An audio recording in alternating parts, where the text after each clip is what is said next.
Le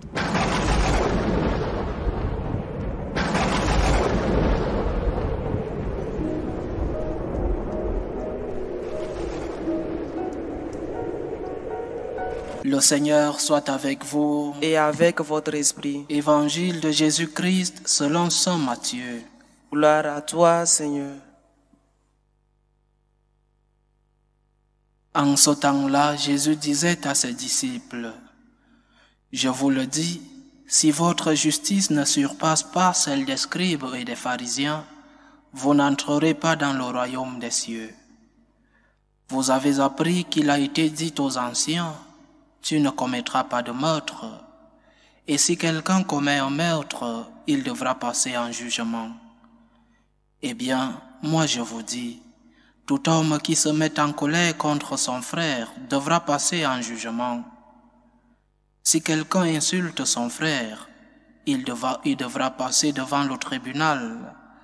Si quelqu'un le traite de fou, il sera passible de la géhenne de feu. Donc, lorsque tu vas présenter ton offrande à l'autel, si là tu te souviens que ton frère a quelque chose contre toi, laisse ton offrande là devant l'autel. Va d'abord te réconcilier avec ton frère et ensuite viens présenter ton offrande. Mets-toi vite d'accord avec ton adversaire pendant que tu es en chemin avec lui pour éviter que ton adversaire te livre au juge, le juge aux gardes et qu'on ne te jette en prison. Amen, je te dis, tu n'en sortiras pas avant d'avoir payé jusqu'au dernier sou.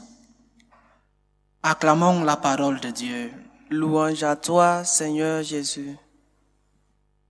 Hier, le Seigneur nous disait qu'il n'était pas venu pour abolir la loi de Moïse, les 10 commandements, mais pour les mettre dans leur plénitude, la plénitude de la révélation.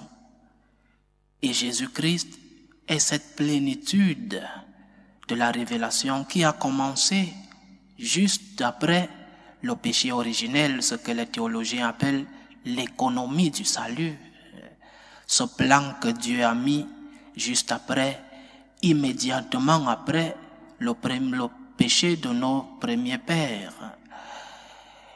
Le Seigneur met un plan pour nous sauver et ce plan qui est passé depuis l'Ancien Testament, ce plan a sa plénitude avec le Christ notre Seigneur. Et il nous disait qu'il n'était pas venu pour abolir la loi.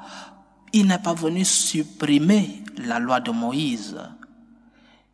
Il est venu pour la mettre à plénitude. Il est venu corriger les petites tâches qu'avec le temps, le peuple d'Israël avait pris comme des normes divines, mais qui n'étaient pas des normes divines. Le Seigneur vient mettre à plénitude la loi. Et pourquoi? Pour que nous soyons, nous chrétiens, nous fils de Dieu, pour que nous soyons différents des autres. Avant-hier, nous méditions sur le sel de la terre, que nous devrions être la lumière du monde. Et c'est justement le Christ, avec son message, avec sa nouvelle loi, qui vient faire de nous ce sel de la terre et cette lumière du monde. Si nous sommes comme les autres, si l'Église véhicule, transmet le même message que tous les autres messages que le monde suit, alors l'Église n'a pas l'importance de son existence. Pourquoi existe-t-elle si elle est une voix entre les multiples voix qui sont dans le monde? Pourquoi existe-t-elle? Si nous, chrétiens particulièrement, si nous ne sommes pas différents des autres qui non seulement ne croient pas en Dieu et d'autres qui ne croient pas au Dieu chrétien, si nous ne sommes pas différents d'eux, à quoi servons-nous? Quelle est notre mission sur la terre? Et Jésus est le nouveau Moïse. Moïse, le Seigneur transmet, le Seigneur révèle à Moïse une loi des minima, une loi où on te dit ne fais pas de mal. Mais avec le Seigneur, le nouveau Moïse, il y a une nouvelle loi. Non seulement ne fais pas le mal, mais fais tout le bien possible. Fais le bien. C'est cela la loi de l'amour. C'est cela la loi de Jésus-Christ. La loi de Moïse, qui n'est pas supprimée avec Jésus, est complétée. Ne fais pas de mal, oui, mais fais le bien.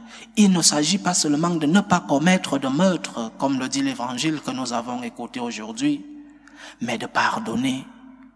Il ne s'agit pas de ne pas faire le mal, mais de faire tout le bien possible par amour pour Dieu, parce que nous devons être différents des autres, parce que nous devons être le sel de la terre et la lumière du monde. Comme c'est beau de voir une personne dans une famille, une personne servante, une personne qui regarde tous les détails de la maison, une personne qui pardonne, que c'est beau. C'est cela la lumière du monde, parce que les autres verront en toi cette lumière que le monde recherche.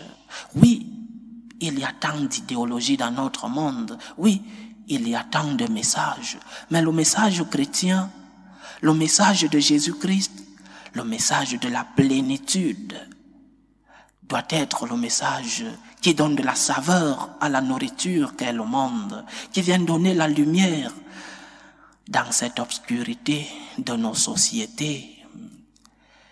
Et si nous, chrétiens, nous commençons à choisir ce qui nous convient dans la loi de Dieu, ce qui nous paraît bon, et si nous commençons à établir un critère de discernement autour de la loi de Dieu, si nous commençons à dire ceci, je peux le laisser, telle autre loi, elle ne m'intéresse pas trop. Ah oui, telle autre, la foi du supermarché, que disait le pape Benoît XVI, la foi du supermarché. Si nous commençons à choisir, si nous commençons nous-mêmes à dire ce qui est bon et ce qui est mauvais, alors non seulement nous sommes en train de nous mettre au-dessus de Dieu, mais en plus nous sommes en train d'ouvrir la porte pour que les autres entrent dans la même danse. Si pour toi, l'adultère est un acte très grave, alors tu es en train d'ouvrir la porte à l'autre pour que la personne te dise « Pour moi, l'adultère n'est pas si grave. » Et si vous êtes en couple, le mari ou la femme peut tromper l'autre, parce que pour un, l'adultère est grave, et pour l'autre, ce n'est pas si grave que ça. Si pour toi, il te paraît que la consommation de la pornographie en ligne n'est pas si grave que ça, pour une autre personne, c'est horrible. Si pour toi, ne pas aller à la messe le dimanche, c'est le plus grand des péchés. Pour une autre personne, ne pas donner l'aumône, c'est le péché le plus grave. Donc, quand nous entrons dans la possibilité que chacun décide par lui-même ce qui est bien et ce qui est mal, ce qui est grave et ce qui est moins grave, alors nous sommes en train d'ouvrir la porte à la même possibilité pour les autres. C'est pourquoi, chers frères et sœurs, le Seigneur nous parle du commandement de l'amour, parce que l'amour est objectif, parce que la loi de Dieu est objective, elle ne vient pas de nous. Nous ne sommes pas ceux-là qui décidons du critère de discernement pour les lois de Dieu. Les lois de Dieu, il faut les mettre en pratique. Les lois de Dieu, il faut les respecter. Et le Christ est la plénitude de la loi. Le Christ te dit, oui, Moïse a dit, tu ne commettras pas de meurtre. Mais moi je te dis, parce que je suis Dieu, parce que je suis au-dessus de Moïse, moi je te dis, pardonne. Oui, pardonne. Avant de venir au temple, pardonne. Souviens-toi, si ton frère a quelque chose contre toi, pardonne, viens vers moi, viens à ma rencontre avec un cœur pur. Viens me rencontrer, oui.